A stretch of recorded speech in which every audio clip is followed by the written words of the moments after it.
Singapore's leader of the opposition says the playing field is so tilted, it's nearly impossible for the opposition to gain ground. And he didn't hold back. On the 24th of June, Pritam Singh appeared on the Malaysian podcast Keluar Sekejap with Khairi Jamaluddin and Shahril Hamdan. And what followed was one of the most candid interviews we've seen in a long time. He called out gerrymandering in Singapore as the original sin of local politics.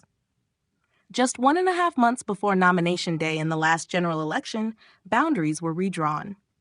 Singh said that's not just a minor tweak, it's a major structural barrier for the opposition.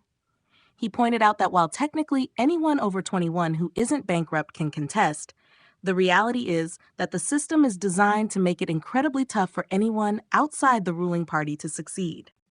And there's more. Singh blasted the government for excluding opposition MPs from citizenship ceremonies, even when those ceremonies are held in their own wards. He called the move petty, unprogressive, and totally against the idea of a united Singapore. Around 20,000 new citizens are welcomed every year, and yet opposition MPs are shut out of these events. His words? Incredibly small-minded. But Singh also gave credit where it's due. He acknowledged that the ruling party, the PAP, has built libraries, green spaces, and gyms that Singaporeans genuinely appreciate. He said the opposition supports well-reasoned policies in Parliament. That honesty stood out. Then came the tough questions from the podcast hosts. Shahril asked if the Workers' Party's approach, careful, measured, and technocratic, was too restrained. Was it failing to connect with voters facing real stress like high prices and housing problems? Khairi went further, calling Singapore's politics a jungle, and said maybe Pritam needed to act more like a street fighter. He even suggested that the Workers' Party should adopt bolder, more emotional tactics, stir public anger, speak louder on GST hikes, immigration, and scandals. In Malaysia, that's often how opposition groups rally support. But Singh pushed back. He said it's not that simple in Singapore. The rules around public assembly are tight. You can't just go out and organize protests. The legal and political environment here limits what the opposition can do. He did admit that the WP's approach isn't perfect, but argued that they aim to be serious and credible. He believes Singaporeans can see through fake or opportunistic candidates, pointing out how some parties got 0 votes in multi-cornered fights. When it came to the last election, Singh said the WP raised key bread-and-butter issues like cost of living and housing. But the PAP didn't bite. They ran what he called a defensive campaign, avoiding all the hot topics that could make voters upset. He noted that senior ministers like Vivian Balakrishnan and Josephine Teo didn't even give public speeches. A CNA article, he said, revealed that this was intentional. The PAP didn't want to say anything risky. He recalled confronting Prime Minister Lawrence Wong in Parliament, accusing the government of turbocharging inflation. The reply he got? This is not an election rally. Singh said it again during a public rally, but the PAP just refused to engage. Why?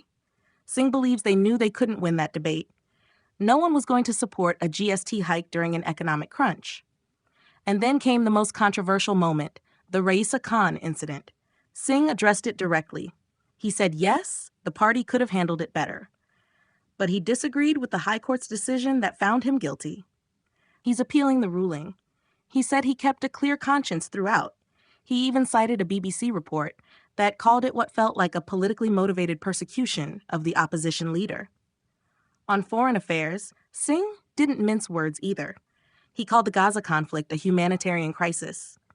He said it's not about race or religion, it's about justice and international law.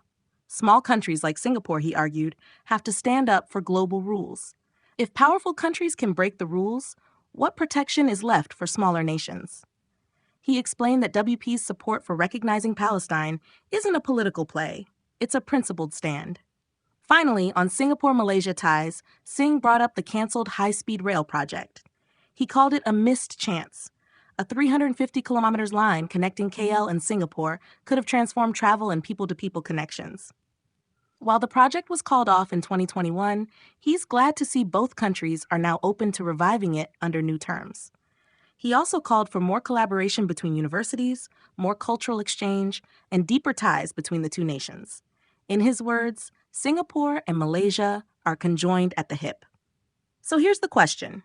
Should the opposition in Singapore be louder, more emotional, more combative? Or is staying calm and credible the better way to build long-term trust with voters?